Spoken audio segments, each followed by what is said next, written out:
Isang mapagpalang araw na naman po mga kapatid at muli tayong mag-aaral ng salita ng Diyos. At ang salita ng Diyos natin pag-aaralan, ating po itong kukunin sa sulat ni San Pablo sa mga taga-Epeso, Kabanata 3, talata 20 hanggang 21. Ang sabi po dito, sa Diyos na makagagawa ng higit kaysa lahat ng maaari nating hilingin at isipin sa pamamagitan ng kanyang kapangyarihang naghahari sa atin. Sumakanya ang kapurihan sa pamamagitan ng Iglesia at ni Kristo Jesus, magpakailanman. Amen. Mga kapatid, mga magulang, mga kaibigan, ito po ang salita ng Diyos. Ang papuri, ang pagsamba ay para lamang po sa Kanya. Itong binasa natin mga kapatid ay muli na nag-i-encourage sa bawat isa sa atin na sa ating paglapit sa ating Panginoon, sa ating mga hinihingi sa Kanya, sa mga bagay na ating iniisip na gusto nating maganap o mangyari sa buhay po natin.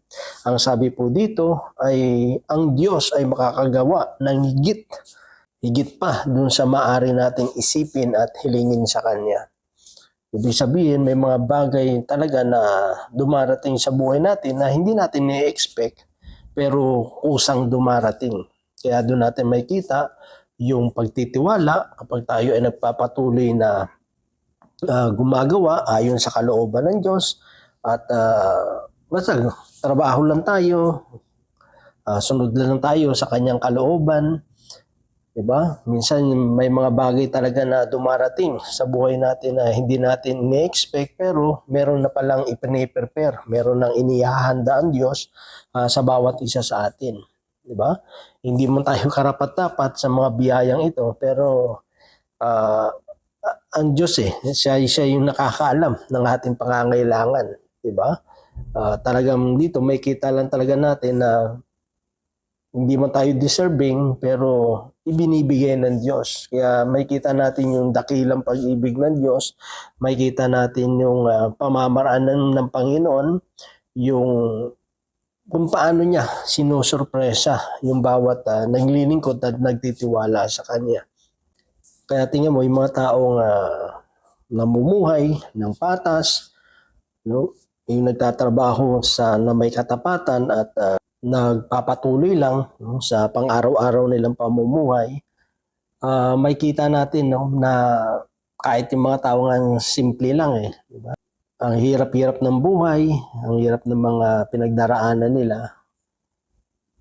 Pero yung pananampalataya naman nila, hindi basta-basta. May mga ganun talagang tao, na talagang kahit hirap na hirap sa buhay, pero alam mo yung pananampalataya nila nandoon Hindi sila natitinag patuloy silang lumalaban, patuloy silang umaasa. At alam naman natin, ang bawat na nagtitiwala sa Panginoon, hindi talaga mabibigo. Kasi patutunayan naman ng Panginoon kasi pangako niya yun na sino man nagtitiwala sa Kanya, hindi talaga mabibigo. Kaya alam natin na may magandang mangyayari sa bawat buhay po natin, sa bawat ginagawa natin. Kung ginagawa natin ito, una, para sa Panginoon, at ginagawa natin ito na ayon sa kanyang pamantayan, ayon sa kanyang kalooban, naniniwala tayo na kahit man dumaan tayo sa mga kahirapan, sa mga sacrifices, sa mga pagtitiis, alam natin, in the end, magtatagumpay ang lahat ng ating ginagawa. At kung minsan, sobra pa dun sa ine-expect natin, yung dumarating sa buhay po natin. May mga tao minsan, di ba? Hindi niya na-expect na promote siya. Pero may iba naman tao nag-i-expect pero hindi nangyayari. Di ba? May mga ganun May mga tao naman kasi masyadong tiwala rin sa sarili nila, wala na sa Diyos. Kaya minsan, yung tiwala nila sa sarili na, ang taas ng expectation nila ngayon. Kasi sa tingin nila, napakahusay nila, magaling sila. Kaya yung ine-expect na kapag may nakakarinig ng mga promotion, pakiramdam niya sa yung mapropromote. Kasong problema, hindi nangyayari. Iba yung napropromote. At yung iba naman na wala namang pakialam sa mga ganyan-ganyan, basta sa kanya makapagtrabaho lang, biglang sila pa yung nabibigyan ng pagkakataon at napagkakalooban ng ganitong mga sorpresa. Ganun kasi talaga yung ano biyaya ng Panginoon eh. Magugulat talaga tayo kasi nga, hindi mo ina-expect eh. Di ba? Sa tingin natin, sarili na natin, hindi tayo karapat-dapat sa ganung bagay. Kaya ka nga na-surprise eh. Hindi ka naman maso-surprise isang bagay kung ina-expect mo na mangyayari yun sa iyo. Pero naso-surprise tayo kasi hindi natin expect talaga eh. Tayo magugulat talaga na dumating na lang ito. Kaya doon natin makikita yung kabutihan ng Diyos eh. Doon natin makikita yung katapatan, yung kagandahang loob ng Diyos na talagang kulang yung anumang yung pasasalamat na pwedeng mamutawi sa bibig natin ay kulang pa eh. So meron nga akong kasama no, na yung relative ng husband niya na pumanaw na doon sa ngayon na nakikituloy at libre lang yung kanyang renta doon no, sa bahay ng relatives ng kanyang yumaong husband dito sa Canada. Pero syempre, dahil libre naman yung kanyang tirahan, syempre, gumagawa siya ng mga gawain doon sa tahanan na yon. So yung lalaki medyo matanda na rin, walang sariling pamilya. Tapos yung mga relatives niya, mga pamangkin niya, nasa ibang probinsya dito sa Canada. So dalawa yung yung bahay niya. So iniisip ng matandang ito kasi matanda na rin siya. Gusto niyang na lang, manirahan sa nursing home. Ayaw niya naman na kunin lang ng government yung kanyang mga property. Kasi siyempre, pag wala ka naman talagang mag-inherit ng property mo dito, kukunin lang ng gobyerno. So, sabi ng kilala kong ito, na pagagawan daw ng last will and testament. Diba? May pamamana daw sa kanila. So sabi ko, baka ibigay sa iyo yung bahay niya, yung isang bahay niya. Ang sabi ko sa kilala kong ito, kasi parating na rin naman yung panganay niyang anak, tsaka yung apo niya na ni-request niya kasi na rin siya eh, nag-iisa na rin dito sa Canada at medyo maedad na rin siya. So hinihintay na lang yung pagdating ng kanyang panganay na anak, tsaka yung apo niya. Sabi ko, kung dumating yung anak mo, kayo na lang mag-alaga doon sa lalaking yun. No? Huwag nyo nang dalhin sa nursing home. Kayo na lang mag-alaga sa kanya. Diba? Kahit ako naman eh. Diba? Kung merong tao na mangyari sa akin, no? Yung mangyayari sa kanya, siyempre, hindi ako papayag na dalhin na doon sa nursing home. Tumanda hanggang malagutan ng hininga. Kami na mag-aalaga sa kanya. Diba? Kasi yun eh, utang na na rin yun, pagtanaw na rin ng utang na loob, diba? Kasi pinatira ka doon ng libre, diba? Pero siyempre tayo kasi mga Pilipino, kahit libre yan, gumagawa pa rin tayo, tumutulong tayo. So yung kilala ko yun, siya yung naglilinis ng bahay, nagluluto, naglalaba, kung ano yung kasi may edad na yung lalaki, talagang hirap na rin maglakad. Tsaka marami talaga dito. Meron akong katrabaho dati, nagtatrabaho siya sa laundry na yung kanyang partner ay caregiver sa isang matanda, personal, 'di ba? Na pangangalaga. Tapos nang namatay yung matandang ito na inaalagaan niya, hindi niya na-expect na pinamanahan pala siya ng financial. So yung financial na yun ang ginamit nila pang down sa nakuha nilang bahay. So minsan ganun yung kabutihan na ginagawa natin, yung basta gawin mo lang yung trabaho mo, di ba?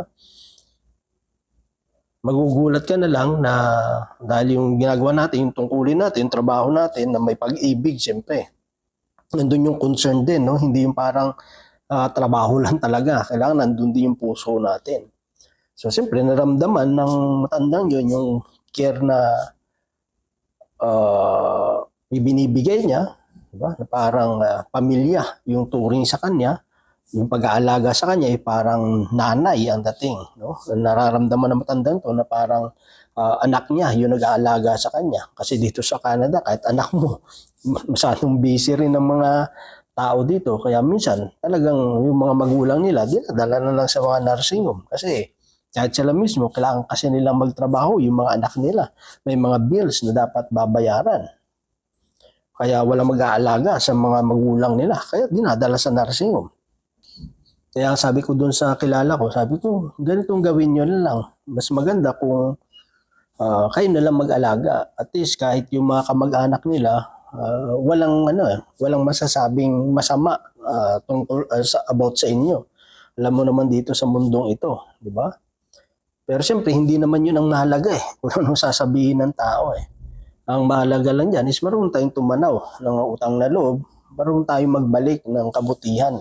Kasi imposible, mahirap talaga magkaroon din ng bahay dito sa Canada. Sa kanya, pag pinamana sa yung bahay na yun, wala ka nang puproblemahan sa mortgage, di ba? Wala ka nang iisipin, may isipin mo na yung mga kuryente mo, tubig mo, yung mga personal na pangangailangan nyo, di ba? So ano yun eh, sabi nga, sharing lang yun eh, no? Pagbibigayan eh, no? May binigay sa'yo, so pinapalitan mo lang din. Ganun talaga kasi ang buhay sa mundo eh. No? May nagbibigay, may binabalik. No? Pag may natanggap ka, kailangan ikaw rin ay marunong ding magbalik. Give and take, sabi nga. So sabi niya, ganun din naman daw pala yung naiisip niya. No? Kasi may edad na rin itong yung kilala ko eh. Mga nasa na rin yan eh. Almost 70 na rin eh. Pero makikita mo yung biyaya sa kanya ng Lord, mga unexpected na blessing. Pati yung anak niya nasa Pilipinas kasama sa sa tatanggap ng ng mana, 'di ba? Nasa Pilipinas yung anak mo pero tatanggap ng mana, 'di ba? Pero siyempre may kita mo rin yung buhay ng kilala kong to. Talagang marami ring bansa siyang pinanggalingan. Talagang tinaguyod niya rin yung pamilya niya, yung mga anak niya, yung sakripisyo ba na pinagdaanan niya nagiging sulit naman, di ba? Kasi hindi lang siya yung nakaka-benefits, hindi lang siya yung nag-i-enjoy sa mga unexpected blessing na ito, kundi pati yung mga anak niya, di ba? Ganoon talaga eh. Pag naglingkod tayo sa Panginoon, ganoon talaga kapag tayo nanalig sa kay Lord, ginawa natin yung dapat nating gawin, meron talagang darating. Kaya sabi doon, sa pamamagitan ng kanyang kapangyarihang nagahari sa atin. Sumakanya ang kapurihan sa pamamagitan ng Iglesia at ni Kristo Jesus magpakailanman. Amen. Dahil sa kapangyarihang nagahari sa atin. Diba? Kasi nandun yung yung Espiritu ng Diyos. Sa bawat isa sa atin, nandun yung kapangyarihan ng pag-ibig ng Diyos. Pag nagahari yung pag-ibig ng Diyos sa bawat isa sa atin, yung pag-ibig na nadama natin, isinishare natin yan sa iba. Diba? At dahil na isinishare natin sa iba, meron din bumabalik na pag-ibig sa bawat isa sa atin. Pero siyempre, ang pinaka-purpose talaga dyan is mag-glorify. Mapapurihan natin, ibalik natin yung mga pasasalamat na nararapat para sa Diyos. Diba? Kasi nga, hindi tayo karapat-dapat, pero minarapat ng Diyos yung mga biyayang ito na matanggap natin sa buhay natin. Kaya dapat hindi rin tayo nakakalimot na magpasalamat sa Panginoon. Hindi tayo nakakalimot na sambahin siya, purihin siya, na tayo ay patuloy na mag-abide dun sa kalooban ng Diyos, magpailalim sa kanyang paghahari. Diba? Kasi yun naman nasabi, ng naghahari, ang kapangyarihan na naghahari sa atin. Tayo nagpapailalim sa paghahari ng Diyos, sa authority ng Panginoon. At kung tayo ay magpapasakop sa paghahari ng Diyos, siya yung magiging hari ng buhay natin, makakasigurado naman tayo na anuman yung mga bagay na pwede nating karapin sa kinabukasan, merong inilaan ng Diyos sa bawat isa sa atin. Kaya may mababasa tayo na hindi pa naririnig, hindi pa nakikita, ni sumagi sa kaisipan ng tao yung mga bagay na inilaan ng Diyos, prepare ng Diyos sa bawat nananalig, nananampalataya sa Kanya. So yung mga bagay na yun, mga unexpected na mga blessing na dumarating, hindi yun dahil karapat dapat tayong tumanggap noon, kundi dahil yun sa kagandahang loob ng Diyos. So ano man yung mga bagay na hinihingi natin sa Kanya, kayang ibigay yan ng Diyos at more than pa sa hinihingi natin. Pero sabi nga, ang ating kasalanan, yun ang nagiging sanhi o dahilan bakit hindi marinig ng Diyos yung ating mga panawagan.